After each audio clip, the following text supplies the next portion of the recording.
Well, this week on Buffering, we are joined by Laurie Ringler, the Director of Marketing at Cablelynx Broadband.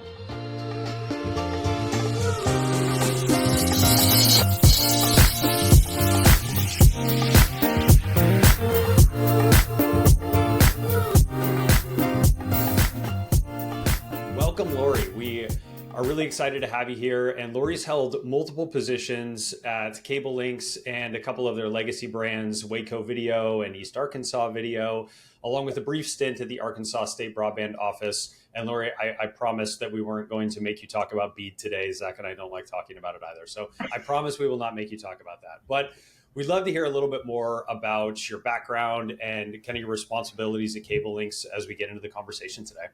Yeah, thanks for having me, guys. So my background and strangely enough, my degree's in radio, television, and film, which is hilarious. And today actually marks my 17th anniversary with the company because we don't talk about awesome. That government work. So, so it's been a very interesting 17 years to say the least. I mean, I remember when I started working here. We required people to have cable in order to have internet. And if you didn't have, and when we finally got the nerve to say, you don't have to have cable to have internet, you're going to pay more for it, so it's been really cool to be part of kind of the evolution of our industry, in just a small amount of time. I mean, one of the cool things about Waco is that so many people that work here have been here for 30 years, 35 years. There's a lady that works in our IT department who's been here for 50 years. So wow. This is a really awesome family oriented, but also family owned and operated company. And, like I said, my background was in broadcasting. I worked for a television station. I did radio stuff when I was in school and everything. And I just responded to a blind ad in the newspaper looking for someone who knew about FCC rules and regulations. So I was lucky that day, and who would have thought 17 years later that I'd still have an office here and be doing this work. That's awesome. I started out as an auditor, and I went and told the people in our local offices basically that they were not doing what corporate wanted them to do, and kind of evolved that position from being policies and procedures and kind of guiding our group to work as a team instead of 9 separate locations, to now I'm the marketing director, which is way more fun than writing policies and procedures. So I can't imagine how you ever had knowing you a little bit. I can't imagine that would have been a fun job for you at all. I feel like you've landed in a much better position. I have great writing skills, which is an advantage in that position. But I think when you can deliver that kind of news with a smile, which I've always been good at, they take it a little better. And so, I've always been a friend to the local office people, even whenever I bring that bad news to them. So, but no, awesome. It's been a great experience. So lucky to be here. And, I'm glad y'all invited me to talk about Cablelynx. Well, Laurie, with your time, I think the podcast is just a natural next step. But I do want to jump right into our conversation here today because you guys have had a pretty recent rebrand here. And I have to say, it's one of the more unique ones I've seen, a pretty big shift from your previous website, of course. But can you talk to us a little bit about the rebrand and why it was so important for you to make that change? Yeah, so we started, Cablelynx has always been our internet product. So we started selling internet way back in 2001. And we always had this little cat. It's always been this blue and white, simple logo kind of thing. And you didn't really see it unless you subscribed to internet. And, our company name is Waco Video, and all of our subsidiaries are cable TV or video. And as you and I both know, it's 2026, 2025. Oh my gosh. See, I'm in marketing. I live in the future. You're living in the future. But yeah, it's 2025. 2030, I think, is, isn't that what Black Eyed Peas always talk about? But we live in the future. And, when people are searching the internet for, internet providers and they see video or they see Pine Bluff Cable TV, I feel like there's a, hesitancy to jump to that provider because, oh, they're probably just providing, 25 meg internet or, something awful. And, I want the conversation to be about more, about what we offer and not what we used to offer. So, cable is something we still have in our list of services, but we definitely don't sell it to anybody. If you really, really want it, we will add it to your account. But we really discourage those people who call us and they want to talk about cable TV because streaming is so much cheaper and it's so much easier and it's on demand. And we never really offered those fancy cable services like on demand and anything above a DVR. I mean, we still have the DVRs out there, but we want the conversation to be about Cablelynx broadband and our internet service. So, kind of, I'm not going to say doing away with the name of Pine Bluff Cable TV or Resort TV Cable or Vicksburg Video. Those still are existing and those are our legal entities.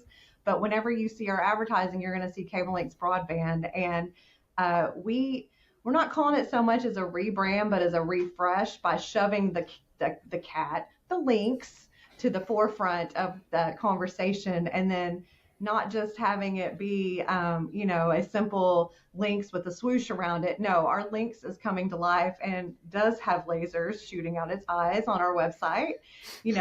Had sparklers in his hand for the 4th of July recently, is going to school with his backpack, with our back to school campaign that's about to come back. So we're putting that links to the forefront and letting him be the star. Which has been a lot of fun. I have to give a shout out to our creative partner, the Pivot Group. Our marketing department, just so y'all know, is me and my assistant. And we lean heavily on the support of others to help us with this. And we definitely do not have creative, we are not art people. We are idea people. So thankfully, our friends at Pivot have really helped us bring the links to life. We've been working on wrapping our service vehicles, to have a cat scratch on the back door and to have, our rainbow color of our color scheme that we now have out there. That's more than just blue and white, but it's purples and oranges. And, I even wore my little I was going to say, I see it on your shirt today, Laurie. It's lovely. So we're trying to be more lively. And it has a lot to do with standing out in the crowd. Like I said, I wanted you to, if you don't mind talking about that a little bit, Laurie. I know one of the big reasons for this was you are in a highly competitive environment in many of the markets that you're operating in. So could you talk just a little bit about that refresh? I won't use the word rebrand, but the refresh as it relates to that competitive environment. Yeah, so we are in a noisy time. And I think, most of the people who listen to your podcast are probably facing those same hurdles as we are. I mean, our smallest market has 5 competitors in it. 3 of them offer fiber, one of them's us, and the other one is a wireless person. So it's coming at us from all angles. We have the nationwide service providers that are everywhere and in everyone's backyard. And then we have other local people who put up a tower, in the area and try to take customers from us. So, whenever I became the marketing director, that was one of my focus points was, well, what can we do to not only be known as the cable guy who's been here for 50 plus years, but to rise above that noise. And we know that we provide, excellent local service.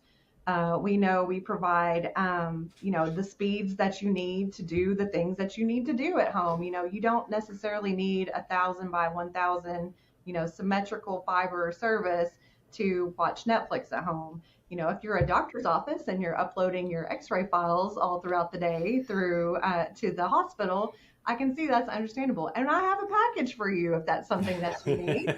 But, for our everyday customers, if you just need a $30 a month internet plan so you can send emails and watch Netflix, we want you to know that that's us. And it doesn't have to be fiber. Netflix doesn't require fiber, y'all.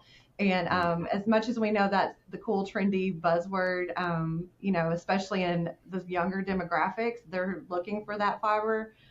In the towns that we serve, it's still mostly senior citizens and, farmers and people who've lived in these towns, their whole lives and for many generations even. So they know us and they know the people that work for us, and we're trying to take advantage of that. Yeah. I think it's a great point around kind of meeting people where they are and understanding that you have these different solutions to match people to kind of that. And Zach and I talk about that a lot around personalization of the offer that you're making to people, because there are going to be the folks at the higher end of that market who are interested in paying for additional services. Great. But, for the folks who, maybe at the opposite end of that spectrum, it's important to meet them where they are as well. 100%. One of the other things I want to talk about just around the brand, and it really is a pretty massive departure from what I would consider the legacy brand or brands. And yes, there is that through line of the links, so to speak. But as you said, you do actually have cats with lasers shooting out of their eyes on the website, which I love so much. It's just super fun. And going back to that competitive environment piece of this, I think that's a great reason why you would want to do something like this, is because in those highly competitive markets, it allows you to stand out. We were toying with the idea of actually doing a screen share and trying to show your old brand versus your new brand, but I will pass on that today. But Gabe, I was really hoping we would do that. I know. We'll figure out how to do this sometime. Yeah, we did find, Laurie, some old versions of your website going pretty far back in time. I love the Internet Archive and looking at old BSP websites, or really any website, but you've had some Google Wayback Machine is a pretty wild tool for sure. Yeah, and it's just great seeing the progress, Laurie, on your website specifically, but just when we talk about not your rebrand but your refresh, that digital storefront, what people see when they Google, seeing that front and center, how that's evolved. I can't wait to see what's next. I'm definitely going to be following it and to see what the next cat is going to be doing on your website. Thanks, guys. And I'll say, we've worked really hard on that, and and I don't know how many other people deal with this, but when you're not the big national provider, little things like being able to place an order online, those are harder tasks for small companies like us to accomplish. I mean, it takes an army of people to put together an online order portal that will do address verification before you even take the order and schedule the order. And so that's coming for us, later before the end of the year. I'm so excited about that because we know, like, especially in the marketing department, how many people we are driving to our website through our advertising and paid search and all those kinds of things. And right now I am not able to capture their order, and it drives me crazy. So, if you're, a word of advice, to small guys like us, find that partner who can help you put that website together, because it's amazing how many people are just typing, internet provider near me into Google. And then when you pull up and you get, for us, it's a form, and we will call you back. That's so annoying because, people, well, I consider myself like a elder millennial, I guess is the right term, a zennial. And, my joke is I don't order pizza if I can't order it online. Like, I'm not going to call somebody and order a pizza. And the same is true for internet. And so, we, that's our big, 2025 initiative that is rolling, thankfully, finally, to get that online order portal up. And, that's where the cat's going to be really present. I can't wait to see this. In previous episodes, Gabe and I have talked about a lot of what you just said is, we did a whole episode on like Gen Z, millennials, and so on. And one of the things I said is, if I can't buy your products or services from your website, I'm immediately kind of like looking to see where I can. And, during the pandemic, I had some examples there, but having that, I'm going to call it the invitation matching the party again. We talked about this last week with Joe here at Cablelynx, of having your websites optimized. So the customer experience, when you click on an ad, it's optimized all the way through that purchase process. That's going to be fantastic to see. I know Gabe is equally as excited to hear that as well. Yeah. Very, very much so. Yeah. E-commerce is something we talk about a lot, and just making it easier for people to order and making it easier for people to buy. It's goes back to even, removing clicks and steps in that process to make it, just to make it so much easier for people to purchase. That is one of the other things I would say it's been a huge benefit, having looked at your old website versus the new, is the steps to get to what you're actually trying to sell to somebody have been compressed significantly. And Mhm. that's a huge advantage. I did want to ask, Laura, you mentioned this, you are a relatively small department, and I would say that's true for most of the customers that we work with. You know, this refresh, this rebrand was a pretty big departure from what you all were doing previously. Can you talk about what the approval process looked like internally? I know you're a little bit of a ask forgiveness versus permission person, but talk to us a little bit about, how you were able to kind of get this pushed through. So, whenever we started talking with our creative services partner about this, that was something that came like to the forefront of the conversation. It was like, well, what is your brand values and what is your Mm, tagline and what is your motto? And we were like, I don't know. We're just, we're the cable company. It's been here forever. And so they kind of helped us evolve those generic, we've been here since the beginning of time ideas into something a little bit more tangible and give us a focus of, we're community based and, your experience means more to us than anything. It's like we want you to be a customer because you want to be our customer, not because, well, it's because it's $19.95 a month and that guy is offering it for $50 kind of thing. So it was really important to me to have as many people in the room as possible when we were having those conversations. And we pulled technician from the field. We pulled a front counter employee, a CSR. We had call center agents involved. And we had the president of the company who at that time had only been with us for about 6, maybe 8 months. So, he was new to Waco and ready to do exciting different things as well, which was really to my advantage. yeah, Um, it probably worked out really well having that fresh yeah, perspective. exactly. So, and I think having that little committee together to talk about, what do we want Cablelynx to be for the next 20 years, Mm, really helped make it easier to move away from those old legacy looks and feels and conversations so much faster. Because I'll tell you, whenever we first started rolling out the idea of like, here's what it's going to look like, and we're just going to talk about Cablelynx.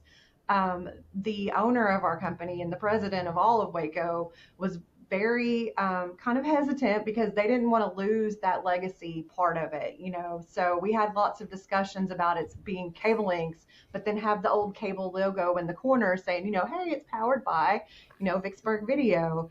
And I think I might have done that for like 2 months, maybe 1 or 2 campaigns. And then, we just kind of cut that out and we didn't mention it. And nobody's ever said anything. So that's one of those forgiveness things. Like if it ever does come up, which it's been about 18 months now and nobody's mentioned that it's been missing. So we're just going to keep rolling with it until, we have anniversary parties in Longview and Hope and Vicksburg this year. They're actually celebrating their 60th anniversary of being a business. So we did dust off the cable logos for those parties and to, kind of remind people that, yeah, we were your cable company, but now we're Cablelynx and, meet our neat cat. His name is Blaze, kind of thing. So Oh, I didn't realize he had a name. That makes it even better. I know I'm gonna have to move now just so I can buy internet from you because I love that as well. yes. Hey, that was an employee survey. What do you think the cat should be called? And then we had a vote and Blaze won the vote. So Blaze is pretty good. That's a solid name. It's funny. It reminds me my previous job. It was at a bank, and I think I was the marketing department. Again, one of those like situations where it was just me and ask for forgiveness kind of thing. And one of the things I started doing was building a mascot, if you can call it that. And it wasn't a cat, but it was a debit card with hands and legs and everything and a face, named Chip. So that was how we did that. But Nice. I'm all Well about played. any kind of mascot, and Blaze just sounds fantastic. But one of the things, Lord, you kind of touched on this a little bit, but I want to kind of go back to talk about your service tiers and your go-to-market strategy, specifically around managed Wi-Fi. You've made some changes here. Can you kind of walk us through what your go-to-market strategy looks like for your service tiers today? yeah. And I think this is true for a lot of us, as time has gone by, when we were increasing speeds and that kind of stuff, it was a lot easier for us to just add on a new service tier at a faster speed than it was to increase an existing person's service tier. And probably for, I don't know, 15 of the 17 years I've been here, that was the way we operated. So we got to a point where we had 5 service tiers in 9 different markets. And I'll tell you, one market was not even the same speed as the other 8 markets because of upgrades and equipment things. And so that was fun to playing around. But when the broadband labels came out is when we realized that we had way too much going on, because I was going to have to make a label for 5 different, speed tiers, and then one for cable and one for fiber, and something different for the market that hadn't been upgraded yet. And I think we ended up with like 60 labels to start with whenever that first rolled out. It's funny you mentioned that, because so working in success, I work with customers every day, and one of the most common things I've heard over the past year was, specifically before the broadband labels launch, was I'm going to have to this is going to be a problem. I'm going to have to make X many labels. Mm-hmm. How can I just fix my go-to-market strategy today, right? Let's solve the problem today, so I don't have to spend that time making those different labels. So hearing you say that, Laurie, as well, I'm just loving that. I'm glad we weren't alone in that whole thing, because that was when we started putting it on paper, and it was like, oh my gosh, there's 60, and it's I cannot maintain 60 labels. I cannot, and so that was when we made the decision that we're just going to do 3 speed tiers. The system that needed the upgrade, they just recently finished that actually. So fine, we'll have 3 for them that are on their own that actually can get rid of now. And so I have 3 for cable and I have 3 for fiber, and that's all I have.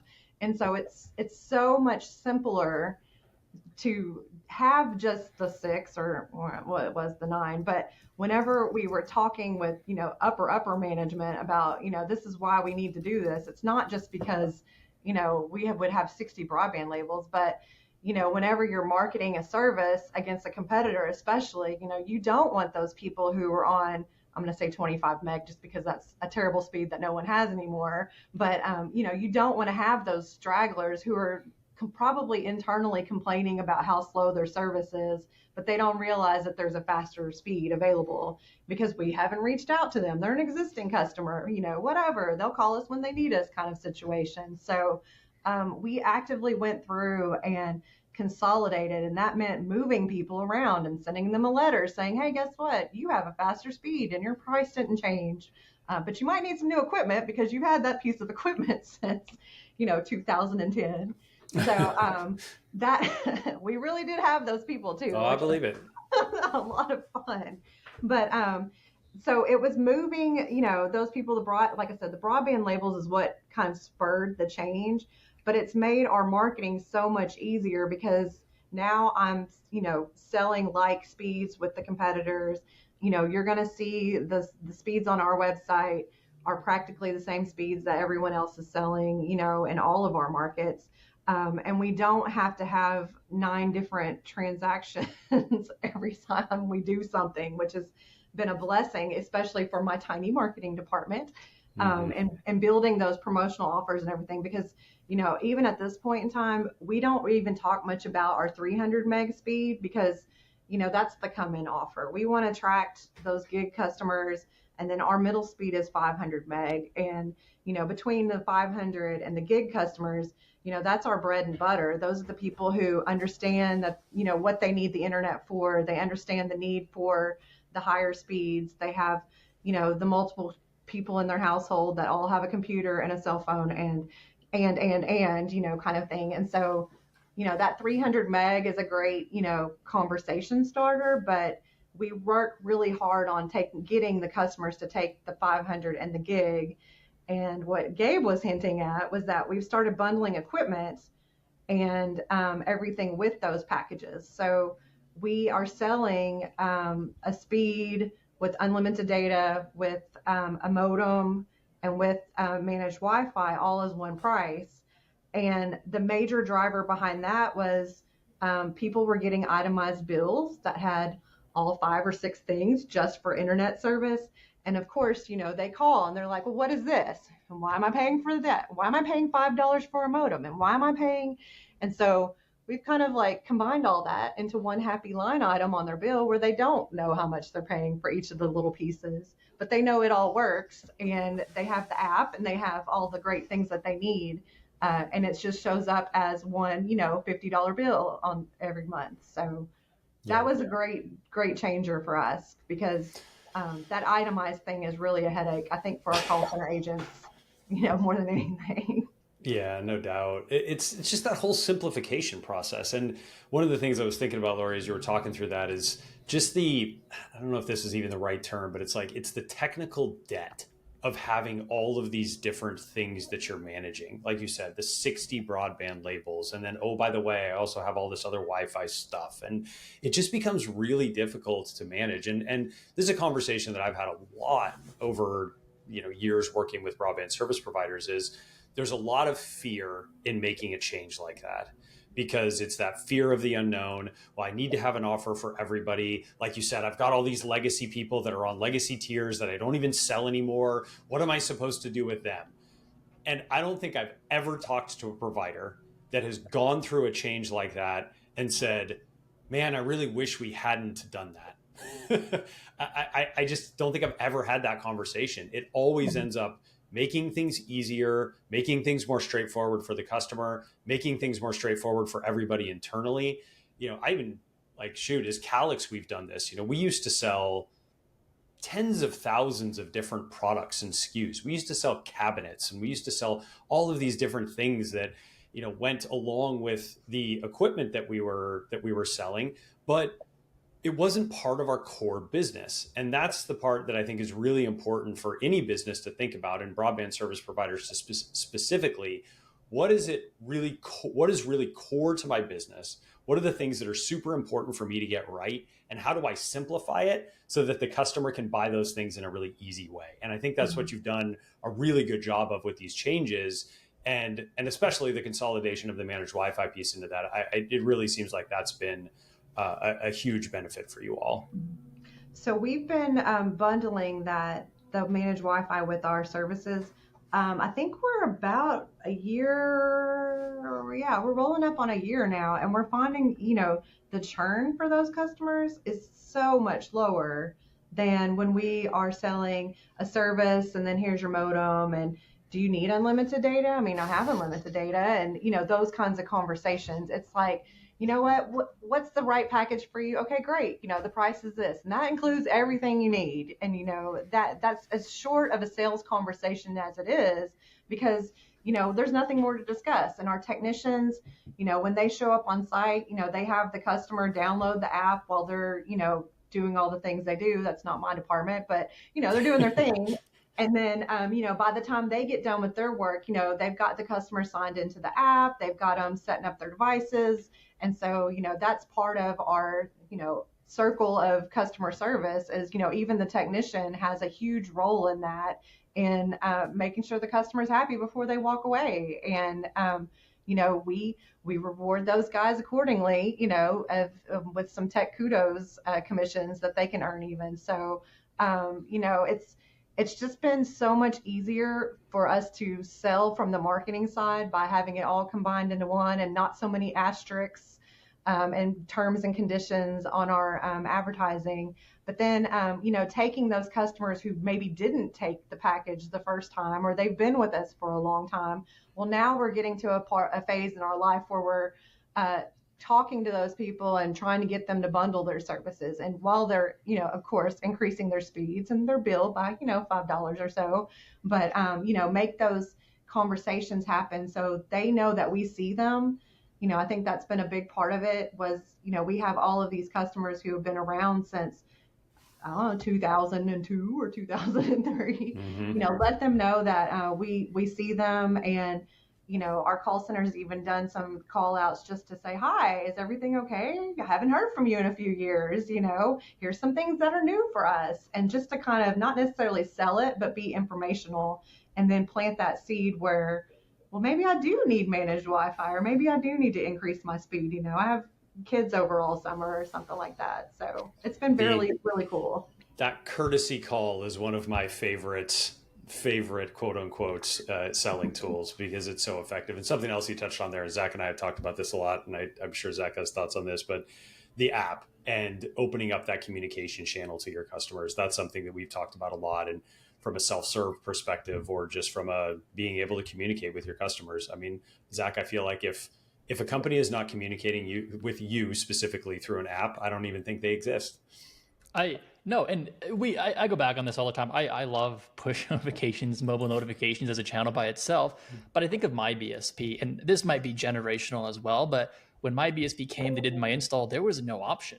I had to get the app to do the install. There was no other way to get service, right? Like I needed the app. So of course, I had the app, I set it up, I turned on notifications.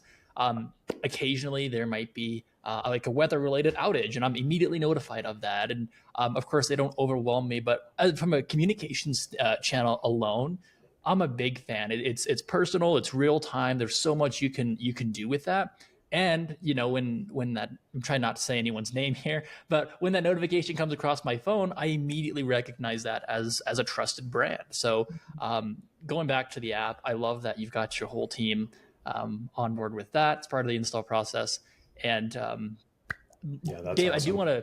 I know we're kind of running up on time here, so I want to just talk about business a little bit. Gabe, do you want to talk about business customers here?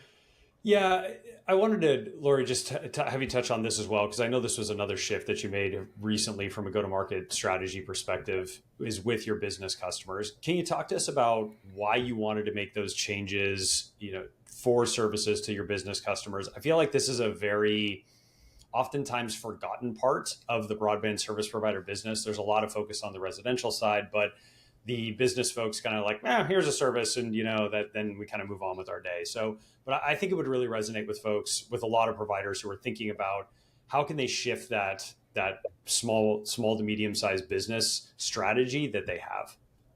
So the same kind of thinking went behind it was, here is this pocket of customers that we've had literally for years and years and years and years. And just like you said, Gabe, they've been with us. They've never complained. They pay their bill every month, and we don't want to rock the boat. And I think that's kind of what our opinion has been of that group of customers for a really long time. I mean, I'm not even sure they've had a speed increase, where we've been focused on residential services and making sure they have the best and the latest and the greatest and everything. Well, those business customers have literally been floating along for all these years, being ignored just about. So, just this year, we've kind of taken that initiative to incorporate the managed Wi-Fi in with their services as well. So, we're reaching out to each of our existing businesses, like on a one-to-one basis. Like all of 9 of our locations have a business connectivity expert is their unofficial job title, but and we've given them a list like, okay, here's all of your customers that are on 300 meg. They may have phone service, they may not, some of them may have an old contract even that we need to get rid of because we don't sell contracts anymore. But let's, start reaching out to them and tell them about, we have this great managed Wi-Fi now, and you can do all these great things and offer Wi-Fi to your customers and have a marketing list and all of the benefits that come with that. And at the same time, we're able to boost our revenue just a little bit, which, you don't want to rock the boat, like I said before, but that's part of why we're doing this, though, is because I need a new revenue stream. We all go through this. I think all of our broadband friends go through this, every year. It's like, where are we going to find new revenue? I sell internet. So, because that's an untouched group of people, we're able to, have that one-on-one. Here is a person that is in your town. Here's their card. Here's their phone number. If anything comes up, call them because they will come to your rescue kind of person. So we started that in one of our middle-sized markets. Definitely not the biggest one. We're not crazy. Definitely not the smallest one because we actually wanted to see results. And just even a small subset of those customers that were on the slowest tier. And, the way we approached it was, hey, you're going to get a rate increase, period. But if you want to move to our managed Wi-Fi, you're going to get a rate increase that's the same, but you're going to get all of these new cool features that you never had before. And we just before we did the rate increase, we were able to move about 40% of those customers to the managed Wi-Fi product, which we know is going to make them happier just from all of the new things that they have. And they're still paying the same price they would have paid if they stayed at, if they didn't do nothing, if they didn't call us back, if they didn't respond or whatever. Plus now they also have this connection to our business connectivity expert in town that they can call if they need help or if they can refer a friend to, and all of those kinds of things, because we're trying to keep it on that local community level, which I think is the most important to these small businesses, because that's, the lifeblood of those communities. So we're doing what we can to keep them happy, but, increase that revenue as well. So one last thing here. I feel like if I say you've had a busy year, that's an understatement here. You've launched a new service tier with Managed Wi-Fi SmartBiz, Community Wi-Fi with SmartTown. But I always like to ask the podcast guest, what's a major takeaway you've had as a marketing leader, or anyone else listening who's facing some of these same challenges? What advice can you give them? Just do it. I think I hate to steal Nike's whole spiel, but that has like been my whole thing, is like, I think someone said at one point you should move with like intention, and we see what we need to do and we're not going to be afraid to do it. If it doesn't work, it doesn't work. The world's not going to stop moving. We're just going to pivot, and we pivot often around here. You can ask my poor assistant Tara, it's all the time, pull all of that. We got to switch to something else real quick, or send out a gazillion postcards because, the emails aren't working this week. And, I think being that flexible and just doing it has really made a difference. And yeah, it's scary and it's like ripping off a Band-Aid sometime, but honestly, the rewards of it in the long run, I think we're starting to see now. We use the analogy a lot around here about how we've been trying to turn a cruise ship, from, change complete 180-degree direction the way our cruise ship was moving. And it's probably taken about 18 months to make that turn. But now we've made it, and we're starting to see, the churn go down, and our promotions are working, and people are talking about our brand, which is really awesome. And how did we get there? Well, we just did it, and then we'll figure it out later. Yeah. Well, Laurie, thank you so much for joining us. Oh, sorry, go ahead, Gabe. I was just going to say, before we leave and kind of wrap this up, I do just want to top that comment up that you said there, Laurie. I think we've talked about this kind of throughout the podcast, and it's the ability to be agile. And I think that's one of the massive opportunities that exist with smaller broadband service providers, is that ability to be agile. And yes, you're still turning this big ship. You have, a big company that you're trying to move, but because you have that agility in the activities that you're doing on a day-to-day basis, you can really start to shift that rapidly. So I think that's a really great takeaway for people to think about is, how can I be agile? How can I just do some things? And hey, if they don't work out, it's not the end of the world. Like, we just, yes, we maybe invest a little bit of money, but we're going to have to try some of these things in order to see what sticks. And it's not that everything is set in stone here, All right. Well, Laurie, thank you again for joining us on Buffering. And to everyone listening, if you enjoyed this episode, don't forget to follow us on your favorite podcast app, and to share it with your friends and colleagues. And for more insights and updates, be sure to connect with us on LinkedIn.